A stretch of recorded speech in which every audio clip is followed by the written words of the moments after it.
Hey, bienvenue sur Design et Maracas et plus particulièrement sur la playlist Sketch et Maracas, la playlist qui vous apprend à vous servir des basiques de Sketch. Et pour cette 6e vidéo, ce que je vais vous présenter, c'est la grille dans Sketch et le layout.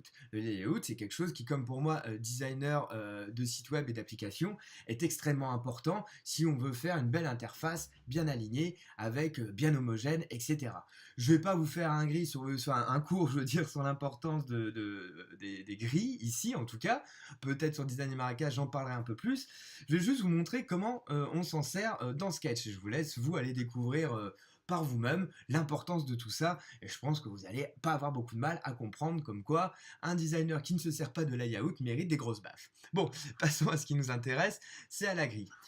Si vous vous souvenez, dans la deuxième vidéo, lorsque vous présentez l'interface, nous passions ici à côté de View. Dans View, j'ai la possibilité ici de montrer les pixels, c'est-à-dire que là, je n'ai que des formes vectorielles. Tac, je n'ai que des formes vectorielles, et parfois je vais avoir envie de voir les pixels que comprend ma forme, de telle manière à faire un alignement pixel perfect, par exemple. Voilà. Je vais avoir la possibilité donc ici d'activer ou désactiver les règles ici, qui vont me permettre de poser des repères, par exemple. Tac, allez, pose-moi mon repère. Voilà. Et nous, ce qui va plutôt nous intéresser pour l'instant, c'est la grille. Alors, je vais dire de me révéler la grille. Voilà. Alors, à quoi va me servir la grille? Ça paraît assez logique, c'est que ça me permet énormément de choses, ça me permet d'aligner des éléments, par exemple, ça me permet de leur donner la même taille, de venir compter exactement le nombre de colonnes, de blocs qu'il va y avoir, de telle manière à avoir quelque chose de précis, tout simplement, lorsqu'on va créer nos éléments. Personnellement, je m'en sers pas des masses, je me sers principalement du layout plus que de la grille. Donc, je vous présente là, et surtout que cette grille, on va pouvoir la modifier. Si je vais dans View, je vais avoir Glide Setting. Et dans Glide Setting, je vais pouvoir modifier pas mal de choses. Je vais pouvoir modifier la taille de chacun des blocs. Par exemple, je pars sur du 20 pixels, mais si j'aimerais une grille un peu plus précise, je peux la mettre sur du 10 par exemple. Voilà. Donc là, j'ai du 10 pixels par élément.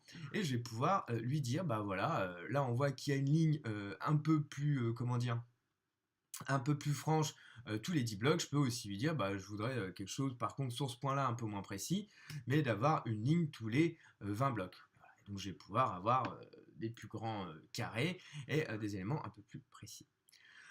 Grosso modo, voilà, je pense que c'est assez, vous pouvez voir très facilement à quoi va pouvoir vous servir la grille.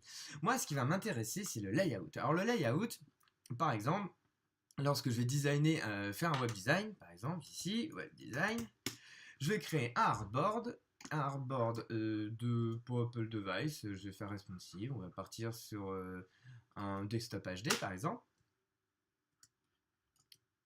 Voilà.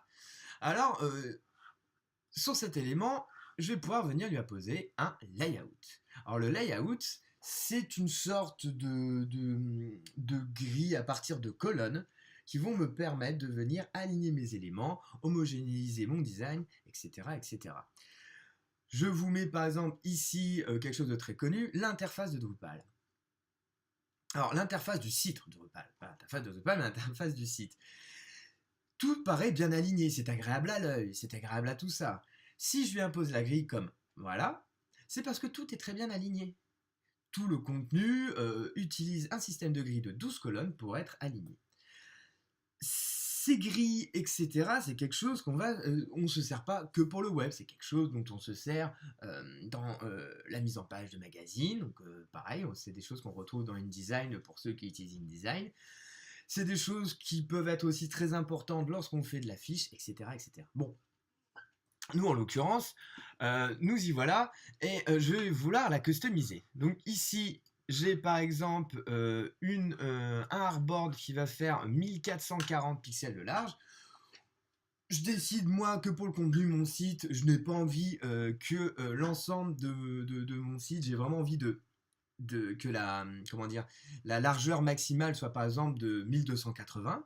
Il va falloir que je change ma grille, parce que ça sert à rien d'avoir mes colonnes dans une partie du design qui va pas me servir, si tu veux. Du coup, je vais dans View, Layout Setting, et là, je vais pouvoir lui dire, bon, bah non, écoute, moi, je préfère avoir du 1280, par exemple, voilà. Automatiquement, il va venir changer. Il va venir sur du 1180, je vais le mettre sur Center, enfin qui centre tout ça. Et je vais avoir la possibilité de venir changer le nombre de colonnes, parce que du 12 colonnes, est-ce que pour un, je sais pas, pour un site e-commerce un peu avec quand même pas mal de références et pas mal d'options pour pouvoir, je sais pas moi, modifier l'objet qu'on souhaite acheter, etc. Peut-être que 12 colonnes, c'est pas assez. Ou peut-être que le développeur avec qui, le développeur intégrateur avec qui vous bossez, lui a créé son propre framework CSS de, je sais pas moi, 26 colonnes. Bon bah voilà, il faut pouvoir venir le changer et ne pas hésiter.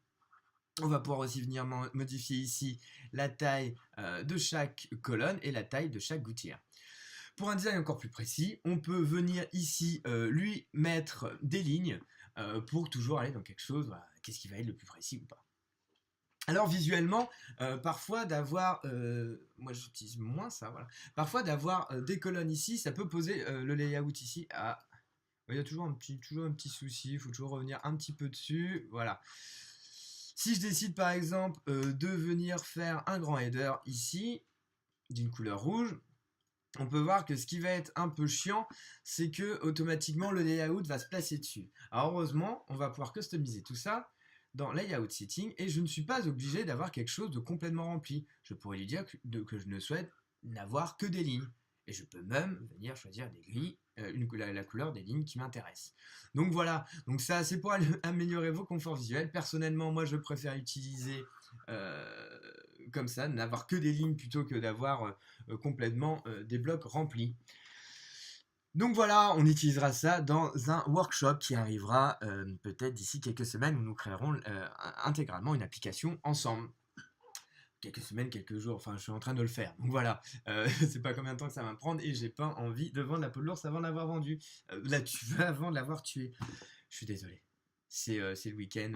Voilà. J'espère que cette vidéo vous a plu. Je vous dis à la prochaine et en attendant, sketchez bien. Salut!